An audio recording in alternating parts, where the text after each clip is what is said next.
All right, kiddos, I am back again today with the next chapter in our story, The Twits. Now, when we left off yesterday, Mr. Twit had just played a really cruel trick on Mrs. Twit, and he convinced her that she was suffering from a horrible disease called the shrinks, which causes her to get shorter and shorter until one day she just won't exist anymore.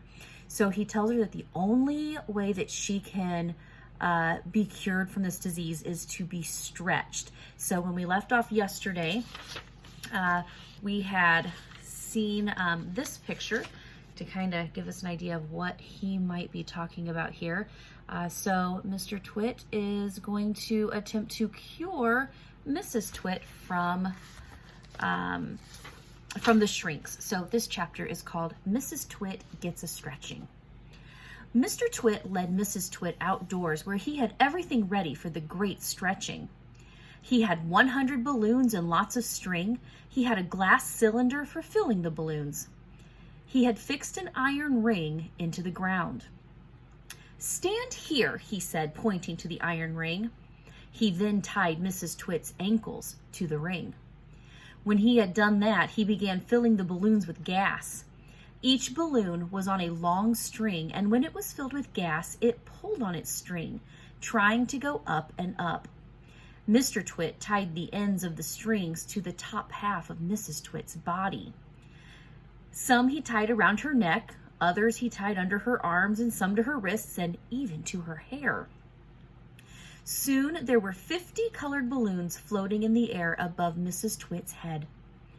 "Can you feel them stretching you?" asked Mr. Twit. I can, said Mrs. Twit. "They're stretching me like mad." He put on another 10 balloons, and the upward pull became very strong. Mrs. Twit was quite helpless now. With her feet tied to the ground and her arms pulled upward by the balloons, she was unable to move.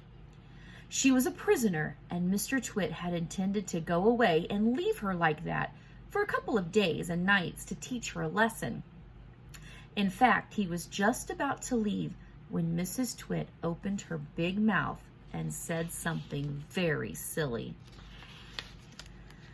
"Are you sure my feet are tied properly to the ground?" she gasped. "If those strings around my ankles break, it'll be goodbye for me." And that is what gave Mr. Twit his second nasty idea. The next chapter, Mrs. Twit goes ballooning up. "There's enough pull here to take me to the moon," Mrs. Twit cried out. "To take you to the moon?" exclaimed Mr. Twit. "What a ghastly thought. We wouldn't want anything like that to happen. Now would we, dear?" "Well, we most certainly would not," cried Mrs. Twit. "Please put some more string around my ankles quickly. I want to feel absolutely safe." "Very well, my angel," said Mr. Twit, and with a ghoulish grin on his lips, he knelt down at her feet. He took a knife from his pocket, and with one quick slash, he cut through the strings holding Mrs. Twit's ankles to the iron ring. "Help!" she screamed. "Save me!" But there was no saving her now. In a few seconds, she was high up in the blue sky and climbing fast. Mr. Twit stood below looking up. "What a pretty sight," he said to himself. "How lovely all those balloons look in the sky. And what a marvelous bit of luck for me. At last the old hag is lost and gone forever."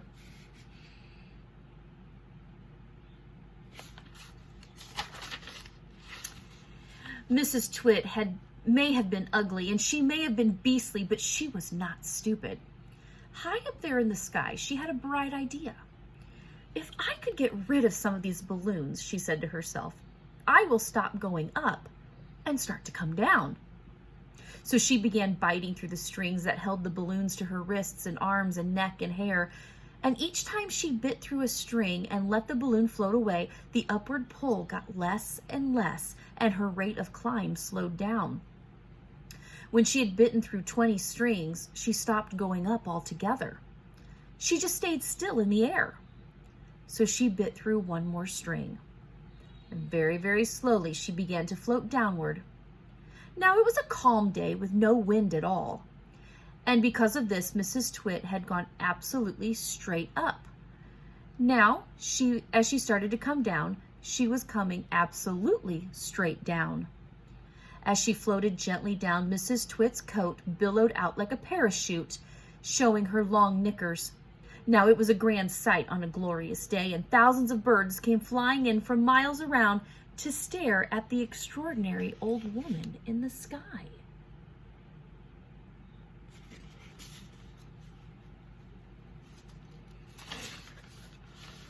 Mr. Twit, who thought he had seen his ugly wife for the last time, was sitting in the garden celebrating with a cup of coffee.